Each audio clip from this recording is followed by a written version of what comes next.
तमाम सबूतों और गवाहों को मद्देनजर रखते हुए अदालत इस नतीजे पर पहुंची है कि मुलजिम को गरम तवे पर भुनी हुई लाल मिर्चों के साथ तवे पर जब तक रखा जाए जब तक इसके पिछवाड़े से धुआं ना निकल जाए।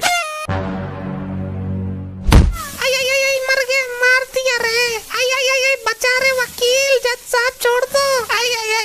मार दिया।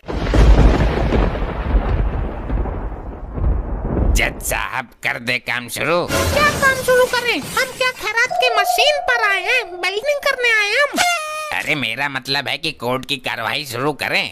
बड़ा ही छपरा लौंडा है ये, इतना छपरा है तो इसकी मम्मी कितनी छपरी होगी। इन जज साहब की वजह से मैं मर्यादा में हूँ, वरना ऑर्डर वाला हथौड़ा लेकर तेरी खोपड़ी फोड़ देता अभी तक। अरे ये है तो छोटा पर मोटर बड़ी वाली फिट हुई है इसमें। हाँ जज साहब, लोग कहते हैं कि मैं अपनी मम्मी पर गया हूँ। जज साहब ये देखने में जितना सीधा लग रहा है अंदर से उतना ही नकचढ़ा है। और जज साहब ये आदमी बाहर से जितना काला है उससे कई गुना अंदर से भी काला है। तुम्हारा मन काला, तुम्हारा दिल काला है, तुम्हारे गुर्दे फेफड़े सब काले हैं, बाकी तुम्हारा हर सामान काला है। ये काला है वो काला है। अबे तू आदमी है कि शैतान का साला है? अबे तू वकील है या चूतियों की चाची है? अरे संभाल के जज साहब, संभाल के। जज साहब ये कल का लौंडा बेफुजूल की बातें करके अदालत का वक्त जाहिर कर रहा है। कोई वक्त जायज नहीं हो रहा है, किसी को कोई जल्दी नहीं है, समझे? लेकिन मुझे तो जल्दी है। क्यों, तुम्हें क्या लगन रिश्ते में जाना है किसी के? तमीज से बात करो वरना। क्या वरना है? क्या वरना? बोल जल्दी। ऑर्डर ऑर्डर ऑर्डर, तुम अदालत की तौहीन कर रहे हो। तौहीन तो हमारे बाप ने कर रखी है, मुझे कोर्ट में घसीट लाया। अरे दूसरे पक्ष को भी बोलने का मौका दो, इतना तो तुम्हारा वकील भी नहीं बोल रहा है। हाँ कार्रवाई शुरू करो। अगर तूने इस बार बीच में अड़ंगा लगाया ना तो सजाए मौत दूंगा तुझे। जज साहब ये जो कटघरे में लाचार खड़ा है ये लौंडे का बाप है। इनके साथ बड़ा ही शर्मनाक और दर्दनाक हादसा हुआ है। अच्छा, इनकी इज्जत पर हमला हो गया क्या? लुट गई कि बिक गई? जज साहब इससे भी बड़ा हादसा हुआ है जिसे सुनकर आप हिल जाएंगे। अरे तो जल्दी बताओ, अदालत को गुमराह क्यों कर रहे हो? जज साहब 3 तारीख की रात को जब मेरा मुवक्किल गहरी नींद में सो रहा था तब आगे भी बोलो महाराज। आगे बताते हुए मेरी आत्मा रो रही है जज साहब। तब इसने मौका पाकर उसके अबे आगे बोल, कल सुबह पनवेल निकलना है हमें। उसके पिछवाड़े में मिर्ची भर दी पिसी हुई, वो भी 2 पैकेट। क्या ये केस तो दुनिया से ही निराला है, ऐसा देश में पहली बार हुआ है। जज साहब बाप के साथ ऐसा क्रूर व्यवहार करते हुए इसका कलेजा नहीं कांपा।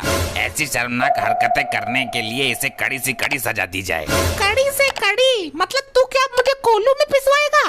जज साहब ये मेरे मुवक्किल पर गंभीर आरोप लगा रहे हैं। जज साहब ये सच है, बिल्कुल सच, और इस सच को दुनिया की कोई भी ताकत झुठला नहीं सकती। आप बताइए, क्या ये सच है? कांड हुआ आपके साथ? जी जज साहब हुआ तो है, मुझे ही पता है कि क्या बीत रही है मुझ पर। जज साहब वो है ऊपर जिससे कह रहे वो मेरा वकील है, 2-4 अक्षर पढ़ लेते तो ये नौबत नहीं आती। जज साहब मेरा मुवक्किल आज चश्मा घर पर भूल गया है, इसलिए ये दिक्कत आ रही है। जज साहब जिस दिन से हादसा हुआ है मुझे रात को नींद नहीं आती। तो दिन में सो जाया करो, नींद तो दिन में भी आती होगी ना।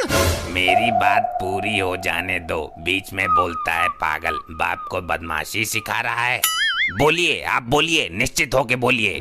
जज साहब उस हादसे के बाद मेरे पिछवाड़े की तो दुर्गति हो गई। पूरे दिन सुलगता रहता है, हर समय इसमें आग ही आग निकलती रहती है। मैं अपना ज्यादातर समय पानी के टब में बिताता हूँ। जज साहब मुझे इंसाफ चाहिए, इंसाफ। जज साहब इंसाफ चाहिए। ऐसा आग फेंकने वाला अद्भुत पिछवाड़ा हमने पहली बार देखा है। जज साहब मेरे पिछवाड़े में तो अभी भी लपटें खड़ी हो रही हैं और तुम मजे ले रहे हो। ओह सॉरी, मेरा मतलब है कि ऐसा अद्भुत केस मैंने पहली बार देखा है। अरे वकील तू कैसे ढीला पड़ा है? तू भी कुछ बोलना, ऐसे तो दूसरी पार्टी केस जीत जाएगी। वाह, बहुत अच्छी कहानी बनाई मेरे मुवक्किल को फंसाने के लिए। ऐसे तो हर समय किसी के पिछवाड़े से आग नहीं निकल सकती, चाहे पिछवाड़े पर बम ही क्यों ना फटा हो।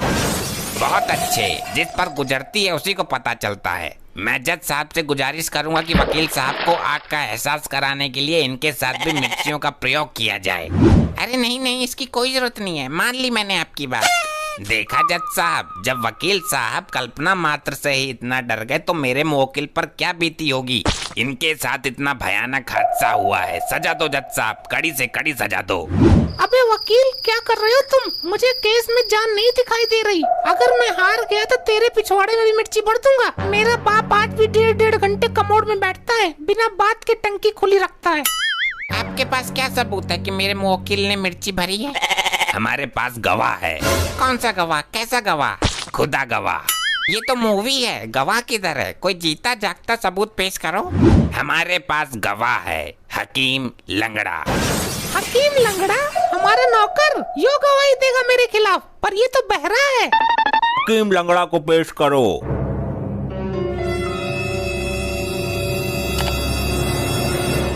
यो कैसा गवाह लाए हो? नाम हकीम लंगड़ा और है गंजा।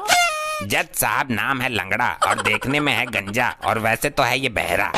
क्या बहरा भी है यो? तो ये क्या गवाही देगा? दूसरा कोई नहीं मिला? इसे तो कुछ सुनाई नहीं दिया होगा। जज साहब जोर से बोलने पर आवाज आ जाती है इसे। तो हाँ भाई, तुम गवाही दोगे? अच्छी बात है, पर तुम मुझे दवाई क्यों दोगे? तुम जज हो कि डॉक्टर हो? अबे जज साहब गवाही के लिए बोल रहे हैं, गवाही के लिए। अबे तो रजाई का मैं क्या करूँगा इतनी गर्मी में? तू एक काम कर, हल्का वाला कंबल दिलवा दे। जज साहब ये गवाह नहीं चलेगा, अदालत का कीमती वक्त खराब हो रहा है। हकीम लंगड़े गवाही देगा कि नहीं देगा तू?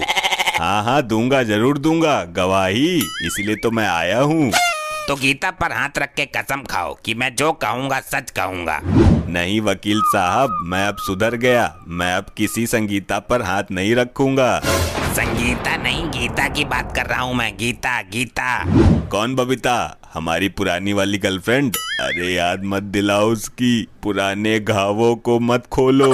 सोचता हूँ तो आंखों से आंसू की धारा फूट पड़ती है।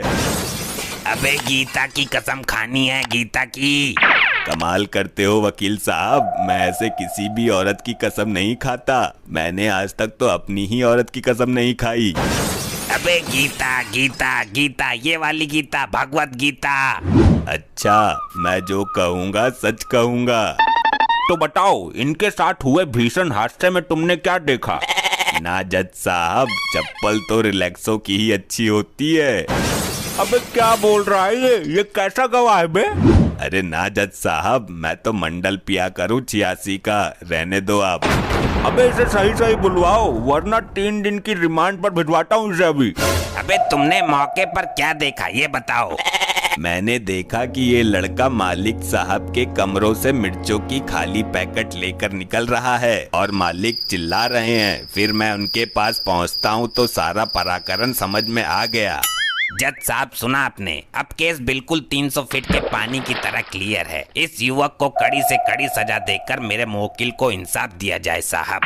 जज साहब ये एक फर्जी गवाह है, उसे खरीदा गया है। जब उसे सुनाई नहीं देता तो चिल्लाने की आवाज कैसे सुन सकता है वो?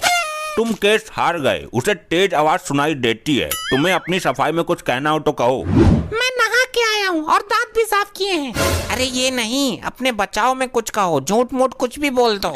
जज साहब जो कुछ भी हुआ अनजाने में हुआ। बात ये है कि मुझे मिर्चों का पैकेट खाली करना था, कुछ मिल नहीं रहा था और अंधेरा बहुत ज्यादा था। तभी मेरा हाथ अंधेरों में 2 तकियों के बीच में आ गया। हमने वो मिर्च का पैकेट वहीं खोल दिया। फिर बाद में पता चला कि वो तकिया नहीं था, बल्कि हमारा बाप उल्टा होकर सो रहा था। मतलब ये कर्मकांड तुमने ही किया है? चलो ये तो साबित हो गया। अरे वकील साहब ये केस तो हार गए हम। तो मैं क्या करूं? मैंने तो बोला था कि अपने बचाव में कुछ बोलो, तुमने सीधा ही गुनाह कबूल कर लिया। तमाम सबूतों और गवाहों को मद्देनजर रखते हुए अदालत इस नतीजे पर पहुंची है कि मुलजिम को गरम तवे पर भुनी हुई लाल मिर्चों के साथ तवे पर जब तक रखा जाए जब तक इसके पिछवाड़े से धुआं ना निकल जाए। ये क्या बात हुई जज साहब? ये तो फैसला ही गलत है। ऐसे इंसाफ होता है? जज के फैसले पर उंगली उठाता है, सवाल खड़े करता है। तुझे 3 दिन के लिए रिमांड पर भिजवा दूंगा। ये सब इसी की वजह से हुआ है। ए, दिखता नहीं है, उसने इसे मारा है, तू भी मार। अबे मुझे नहीं मारना था, उसे मारना है। अबे भाया उस लौंडे को पेलना है, रहने दे, तू अब किसी और को लपेटेगा। मर गया, मार दिया रे। बचा बेचारे वकील, जज साहब छोड़ दो। आई आई आई आई, मार दिया रे, मार दिया। ये क्या हो रहा है? ये कैसी सजा है?